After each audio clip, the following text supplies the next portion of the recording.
In 1895, a thick yellow fog covered London for 4 days. Sherlock Holmes, feeling trapped, paced around his sitting room, eager for a challenge. He complained about the lack of interesting crimes in the news, dismissing petty thefts as beneath him. Suddenly, a telegram arrived from his brother Mycroft, announcing his visit to discuss Cadogan West. Holmes was intrigued, as Mycroft rarely deviated from his routine.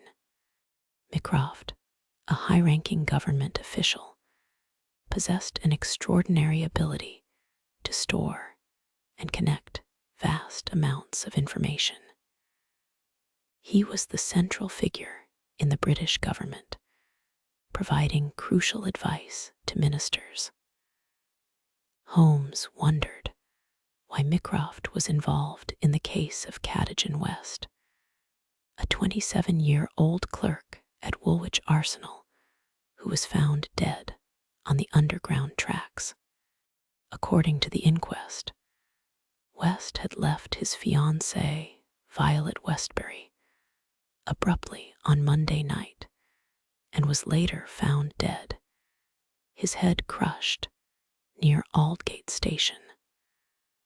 The police suspected he might have fallen from the train, but Holmes sensed there was more to the case. Sherlock Holmes investigated a mysterious case involving a young man, Cadogan West, who was found dead near a train track. The man was traveling from west to east, but his ticket was missing. He had a checkbook and 2 dress circle tickets for the Woolwich Theatre, as well as technical papers related to the Bruce Partington submarine. Mycroft Holmes, Sherlock's brother, revealed that the papers were top-secret government documents stolen from the Woolwich office. 10 papers were taken, but only 7 were found on Cadogan West's body. Mycroft asked Sherlock to solve the case, as it was a vital international problem. Sherlock agreed to take on the case, which involved finding out why Cadogan West took the papers, where the missing ones were, how he died, and how his body ended up where it was found. Sherlock Holmes investigates the murder of Cadogan West, a junior clerk who stole top-secret plans from his workplace. The plans were found on West's body, but many questions remain unanswered. Inspector Lestrade suggests that West took the plans to sell them to a foreign agent, but was murdered on the train when they couldn't agree on a price. However, Holmes is not convinced and decides to investigate further. Holmes, Lestrade, and Dr. Watson visit Aldgate Station, where West's body was found. They learn that the body likely came from a train, but there are no signs of violence or a ticket. A passenger reported hearing a thud on the line around the time of the murder, but nothing could be seen due to the dense fog. Holmes becomes fixated on the railway points and curve near the station, sensing a clue. He wants to inspect the train that contained the passenger who heard the thud, but it's been broken up and redistributed. Holmes decides to continue the investigation in Woolwich, where West worked. Sherlock Holmes sent a message to Baker Street to gather a list of foreign spies in England. He and Dr. Watson took a train to Woolwich, discussing a remarkable case introduced by Brother Mycroft. Holmes was energized, having found a stimulating lead. They visited Sir James Walter's house, only to find he had died that morning. His brother, Colonel Valentine, explained that Sir James was devastated by a scandal involving Cadogan West, who was accused of stealing top-secret documents. Holmes and Watson then visited Cadogan West's fiancée, Miss Violet Westbury, who described him as patriotic and chivalrous. She revealed that he was worried about something related to his official life, but wouldn't disclose details. Holmes looked grave, suspecting that Cadogan West might have been involved in selling secrets. Holmes investigated the mysterious case of stolen government papers and the death of Sir James Walter and Cadogan West. Mr. Sidney Johnson, the senior clerk, met them at the office, describing the disorganized state and the theft of the papers. Johnson suspected West, but Holmes pointed out inconsistencies in the case. West would have needed 3 keys to access the papers, but no duplicates were found on his body. Holmes wondered why West would take the originals instead of copying them. During their inquiry, Holmes discovered that the office's watchman, an old soldier, saw nothing on the evening of the theft due to the thick fog. Holmes also found signs of someone climbing through the window, including twisted laurel branches and marks on the earth. The iron shutters didn't meet in the center, allowing someone outside to see inside the room. Before leaving Woolwich, they learned that West had taken a train to London Bridge on the night of the theft, alone and in an excited state.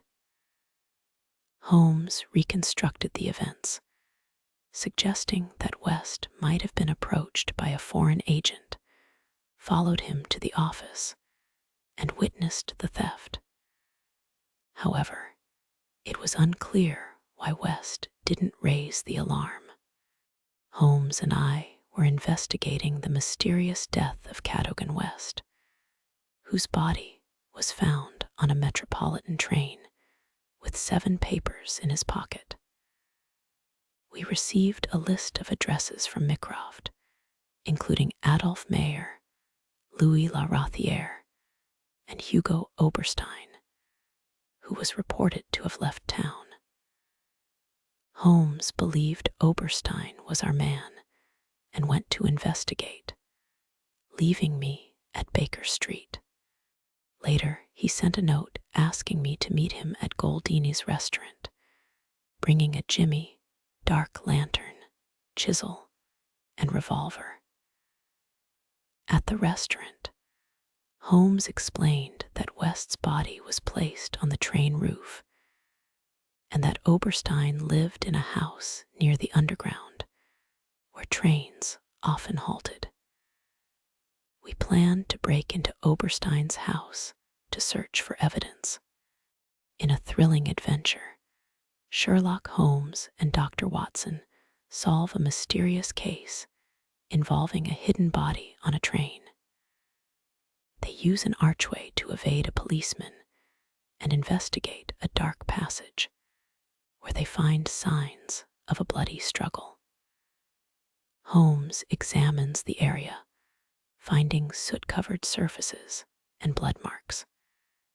They wait for a train to stop, and when it does, Holmes concludes that the body was on the roof.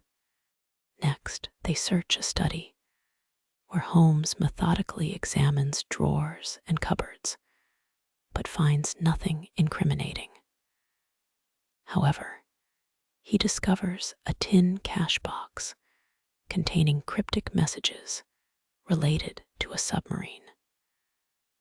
The messages lead them to the Daily Telegraph agony column, where they find a series of coded messages from Pierrot. Holmes, Watson, Mycroft Holmes, and Lestrade plan to catch Pierrot by responding to the latest message. They wait at Oberstein's house, where Pierrot is expected to arrive.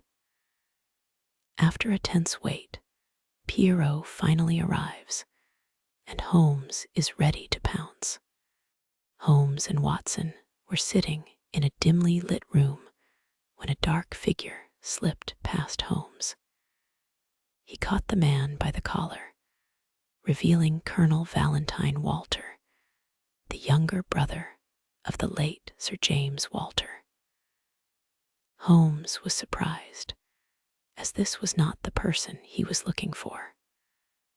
Walter was coming to visit Mr. Oberstein, but his whole correspondence and relations with Oberstein were already known to Holmes. Walter had been pressed for money and took an impress of his brother's keys, entering into a correspondence with Oberstein. He stole papers, but was seen and followed by young Cadogan West, who was murdered by Oberstein.